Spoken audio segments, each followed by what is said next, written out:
Hello learners, I welcome all of you to my YouTube channel Dr. Anu's Literary Caliber. நாம இன்னைக்கு History of English Literature பேப்பர்ல Edward Albert series ஆரம்பிக்கிறோம். Edward Albert text மறக்காம எடுத்து வச்சுக்கோங்க.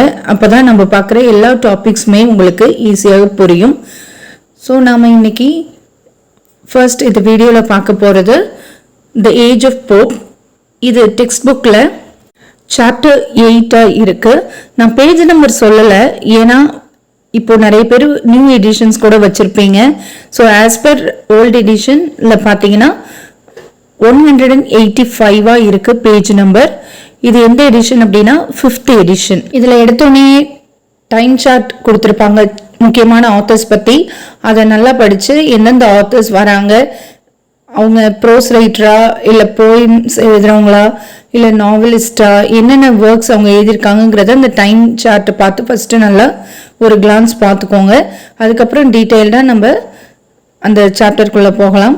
First பார்த்தீங்கன்னா இந்த ஹிஸ்டாரிக்கல் பேக்ரவுண்ட் பற்றி பார்க்க போகிறோம். 1700 to 1750 எவ்வளோக்கு எவ்வளோ முடியுதோ இயர்ஸ் எல்லாத்தையும் கான்சென்ட்ரேட் பண்ணி படிச்சுக்கோங்க, அது ரொம்ப முக்கியம். நெட் எக்ஸாம்லாம் பார்த்தீங்கன்னா குரோனாலஜிக்கல் ஆர்டர் டைப் கொஸ்டின்ஸ் நிறைய வரும். ஸோ அதனால இயருக்கு வந்து கொஞ்சம் கான்சென்ட்ரேட் பண்ணிக்கோங்க பிகினிங்ல இருந்தே. In the beginning of the 18th century, the world quarrels take on new features. 18th centuryல நிறைய விஷயங்கள்ல சண்டைகள் வருது. இது பழைய ஏஜ்ல இருந்த சண்டைகளுக்கு அப்பாற்பட்டு இன்னும் சில நியூ ஃபீச்சர்ஸ்லாம் இதில் ஆட் ஆகுது. என்னென்னு பார்க்கலாம். The rise of the political parties. இந்த பீரியட்ல 18th செஞ்சுரியில தான் ரெண்டு முக்கியமான பார்ட்டிஸ் பற்றி நம்ம பார்க்குறோம்.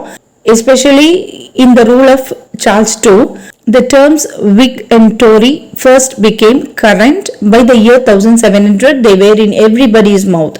1700 வாக்கில் பார்த்தீங்கன்னா எல்லாருக்குமே இந்த Whig பார்ட்டி, டோரி பார்ட்டி, இந்த ரெண்டு பார்ட்டிஸ் பற்றியும் தெரியும். இது அரசியலில் ரொம்ப முக்கியமான ரெண்டு பார்ட்டிஸா திகழ்ந்தது. About that time, domestic politicians became sharply cleft into two groups that were destined to become established as the basis of our political system. இந்த சமயத்தில் பார்த்தீங்கன்னா டொமஸ்டிக் பொலிட்டீஷியன்ஸ், அதாவது அந்த உள்நாட்டில் இருக்கக்கூடிய சில அரசியல்வாதிகள், இவங்க ரெண்டு குரூப்ஸா பிளவுபடுறாங்க. அதுதான் நம்ம ஏற்கனவே பார்த்த மாதிரி விக் பார்ட்டி, டோரி பார்ட்டி. இது இந்த பொலிட்டிக்கல் சிஸ்டமே ஃபார்ம் பண்ணுது அப்படின்னு கூட சொல்லலாம். டொமஸ்டிக் அஃபேர்ஸ், அதாவது உள்நாட்டு விவகாரங்கள், while they never approached the stage of bloodshed, took on a new acrimony that was to affect literature deeply. ஆக்ரிமனி அப்படின்னா ஆங்கர் அண்ட் பிட்டர்னஸ்னு அர்த்தம். ஸோ இந்த பொலிட்டிக்கல் பார்ட்டிஸ்க்கு நடுவில் இருந்த இந்த ஒரு கோபம், ஒரு பிட்டர்னஸ் ஆன ஒரு ஃபீலிங், இது எல்லாமே அந்த சமயத்தில் வந்த இலக்கிய படைப்புகளையும் ரொம்ப டீப்பாக அஃபெக்ட் பண்ணுச்சுன்னு சொல்லலாம். Actual points of political faith upon which the parties were divided are not of great importance to us here. எந்த அரசியல் நம்பிக்கையில் இந்த பிளவு ஏற்பட்டுச்சு அப்படிங்கிறதெல்லாம் இப்போ நமக்கு இங்கே அவ்வளோ முக்கியம் கிடையாது. But generally speaking, we may say that the Whig party stood for the preeminence of personal freedom as opposed to the Tory view of royal divine right. ஆனால் ஒரு விஷயம் மட்டும் நம்ம தெரிஞ்சுக்கணும், விக் பார்ட்டி எப்போவுமே ஒரு தனி மனித சுதந்திரத்துக்கு சப்போர்ட் பண்ணி இருந்தாங்க. அதே சமயத்தில் டோரிஸ் பார்த்தீங்கன்னா ராயல் டிவைன் ரைட், அதாவது கிங்குக்கு சப்போர்ட் பண்ணுறவங்களா இருந்தாங்க. அதனால hence the Whigs supported the Hanoverian succession whereas the Tories were Jacobites. சுருக்கமாக சொல்லணும்னா இந்த விக் பார்ட்டியில் இருக்கக்கூடியவங்க ஹானோவேரியன் சக்சஷனை சப்போர்ட் பண்ணுறவங்களா இருந்தாங்க. ஆனால் அதே சமயத்தில் டோரிஸ் எல்லாருமே ஜாக்கபைட்ஸாக இருந்தாங்க. அது என்ன ஜாக்கபைட்ஸ், அது என்ன ஹானோவேரியன் சக்சஷன் அப்படின்னு நீங்கள் நினைக்கலாம். அதையும் சொல்கிறேன், வாங்க பார்க்கலாம் டீட்டெயில்டாக. ஹானோவேரியன் சக்சஷன் அப்படிங்கிறது அரசியலில் அந்த சமயத்தில் ஒரு ரொம்ப முக்கியமான ஒரு விஷயமாக இருந்தது. ஹானோவேரியன் சக்சஷன், அதாவது ஹானோவேரியன் வாரிசுரிமை அப்படிங்கிறது 1714 இந்த வருஷத்துல கிரேட் பிரிட்டன் அண்ட் அயர்லாந்து இந்த சிம்மாசனத்திற்கு ஜெர்மனியுடைய ஹானோவர் பகுதியை சேர்ந்த மன்னர் முதலாம் ஜார்ஜ், அதாவது ஜார்ஜ் ஃபர்ஸ்ட், இவரு வந்தடைகிறத குறிக்கும். அதாவது அந்த ஜார்ஜ் ஃபர்ஸ்ட்ங்கிற கிங் இவர் ஹானோவர் பகுதிக்கு வந்த அந்த பீரியடை தான் நம்ம ஹானோவேரியன் சக்சஷன் சொல்றோம். 1701ல இயற்றப்பட்ட இந்த வாரிசுரிமை சட்டம் ஆக்ட் ஆஃப் செட்டில்மெண்ட் மூலம் கத்தோலிக்கர்கள் அதாவது கேத்தலிக்ஸ் ரூலுக்கு வர்றது தடை செய்யப்படுது. அதனாலதான் இந்த மாற்றம் ஏற்பட்டுச்சு.